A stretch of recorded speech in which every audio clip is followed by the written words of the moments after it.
Lesson planning is an important activity that every teacher needs to do at the start of every semester. In the absence of lesson plan, however, it becomes difficult to conduct various activities in a timely manner, and it can also result in poor course outcomes. So, do you wish to save your time from mundane work of the manual lesson planning? Hi, I am Dr. Dharmadhikari from Walchand College of Engineering, Sangli, and in this video, I am going to demonstrate an easy and automatic lesson planner. There are certain benefits of the lesson planning. The first benefit is that we can plan the activities for expected outcomes. The outcomes being very important for the outcome based education, we need to look at the outcomes. For attaining the required outcomes, we need to carry out the activities, and to carry out the activities in time, we have to plan those activities. So, therefore, lesson planning is very important for outcome based education. If we have appropriate plan, then we can complete the activities in time. Because of this, we will have less stress and happy teaching learning process. Conventionally, faculty members use MS Word or paper pen. Initially, it is okay, but it is difficult to update during the course of the semester. Also, we cannot do any automatic analysis of the data and show it on the dashboard as a summary of the various activities. To facilitate the faculty for easy lesson planning, we have developed an Excel based lesson planner. There are various advantages of this lesson planner. The first one is that it allows the course faculty to automate the process of creating the lesson plan. So, we get automatically the whole lesson plan, and the second advantage is that it can get automatically updated. The lesson planner needs some basic information to be entered. The inputs needed are: number 1, list of topics or activities. The list of topics will include the various topics that we wish to teach in the class, and the activities will include tests or guest lectures or similar such activities which we plan to conduct. Second, we need the faculty timetable, and the third input that we need is the academic calendar of the department or the institute. So, the academic calendar will give us various activities or dates of the activities during which we typically may not be able to conduct the academics. So, those dates we need, and we can take those dates from the academic calendar. The lesson planner in turn provides us the complete lesson plan. Then it also provides us the last lecture date of the semester. This is useful to get an idea whether we are able to complete those many lectures during the semester. It also gives us extra lectures needed till the mid semester examination. Because of some reason, if there are more number of holidays before mid semester, we can get the idea of how many extra lectures we need before the mid semester examination readily from this lesson planner. It also provides us the information about the extra lectures needed before the end semester examination. So, this information we get from the lesson planner, and this is always updated. First, we will understand the various files we will use. The first file is holidays and leaves, and the second file is the lesson plan Excel file. So, both the files are Excel files. The first one we should not rename because the links are provided in the lesson plan file.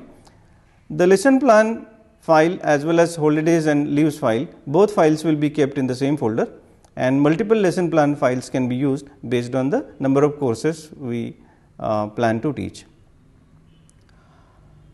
The step 1 is we should open the holidays and leaves file, and we need to enter the start and end dates of the semester.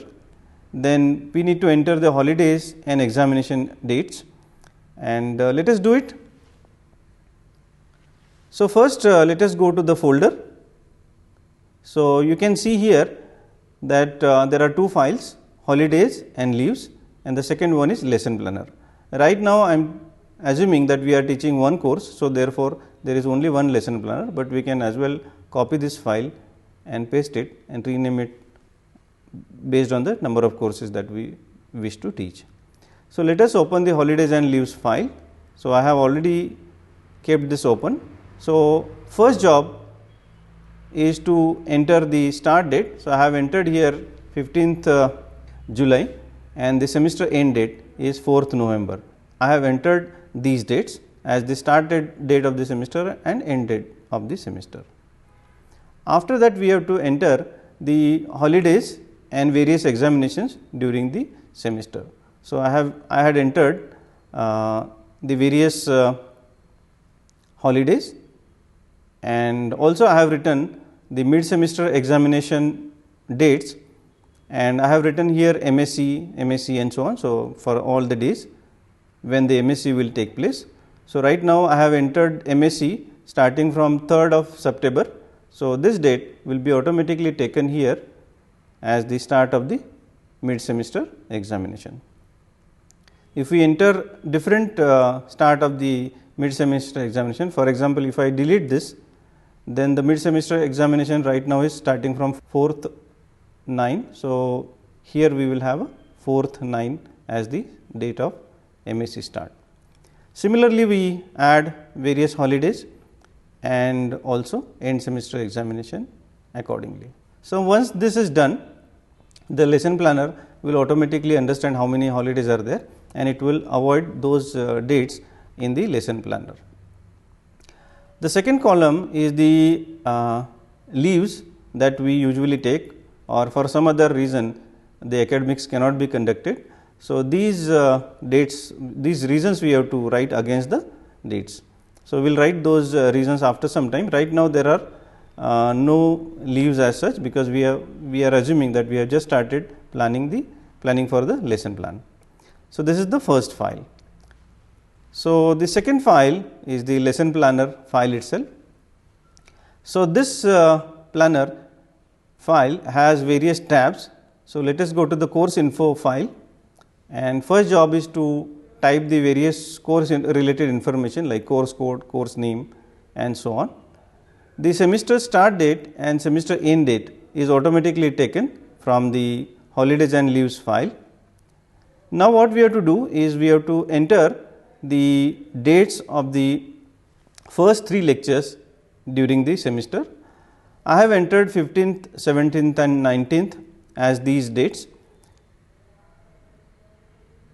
If I have 3 lectures per week, then I will enter 3 dates. If I have 2 lectures per week, I will enter 2 dates. Right now, I have entered 3 dates, and based on the dates and the information, I have the lesson plan. I will be having the lesson plan.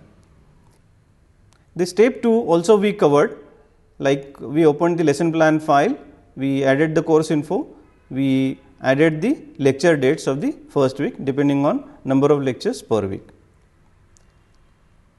The step 3 now is to select the topics tab and enter all the topics which we wish to teach during the semester, and enter the module as well as targeted course outcome if we wish. So, let us do this. Let us go to the topics tab, and here you will find that I have entered the various topics and topic name, topic number, topic name, the teaching method that I wish to use, teaching tools I wish to use, and the module I wish to teach or module for which this topic is corresponding to. So, we will enter all the course, all the topic names which we wish to conduct. Now, this will include the in semester evaluation also, some guest lectures and all the activities that we wish to do during the semester. Once the topics are entered, the lesson plan is ready. The lesson plan will include the course information and the topics planned and the planned date, topics executed. I have already entered the topics executed because this is the lesson plan of my last semester, and the executed date. So, right now the plan date as well as execution date, you can see that they are the same, because I have not considered any leaves or any other reason for which the academics is not conducted.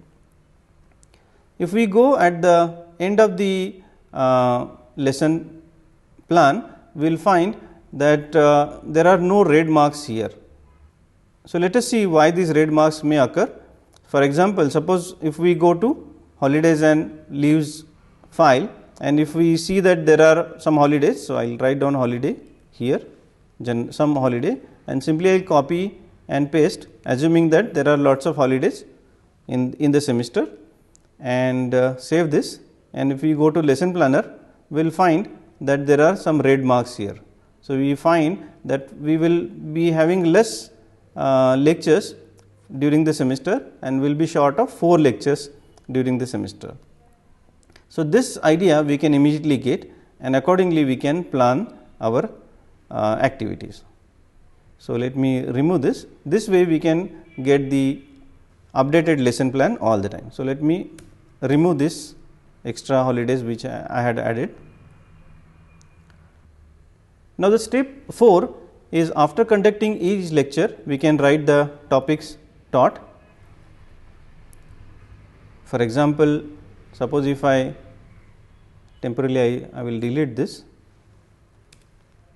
and supposing that I am conducting third lecture, if I conduct the same topic, I will simply copy this, and while pasting I will right click and paste it as a value. So, the same topic I am teaching. If I teach something different, I will have to type this, simply I will type different topic other than what is planned. So, I can type it here. Likewise, we get the updated topics. Now, if you take leave on some date, for that we have to open the holidays and leaves file and enter the reason of the leave, and the lesson plan will get automatically updated. Let us do it. Now, we can see that there is a lecture on 24th, and on the same date I will put my casual leave 24th, and I will put some leave. This is my leave, or I can write a reason, meeting at Delhi, or whatever reason. So, this date will be excluded from the lesson planner, and you will get updated lesson plan as the planned date is 24th, and the now new date available is 26. So, the lesson planner got updated automatically, and the reason for which this is happening, that the planned date and the executed date is different, the reason is seen here. So, we can keep track of what has happened during the semester, and on 26th we can conduct the class, and then we can copy and paste the topic which we want to teach. So, likewise, if you take a leave, you can add those leaves in the holidays and leaves file, and the lesson planner will get automatically updated. Now, if you take more leaves, there may be need for extra lectures, because you will fall short of the number of lectures available. Or let us understand how to add extra lectures. For that, we need to go to lesson planner and go to the tab extra lectures, and for example, let us go to lesson plan here, and suppose I have lecture on 29th, but I took extra lecture on 29th itself. So, I will add 29/7 as extra lecture. So, I will add here 29/7 as the extra lectures. So, this is extra lecture. So, now if you look at the lesson plan, you will find that there are 2 lectures on 29th. So, you can type 2 topics here and update the record accordingly. So, let us copy this.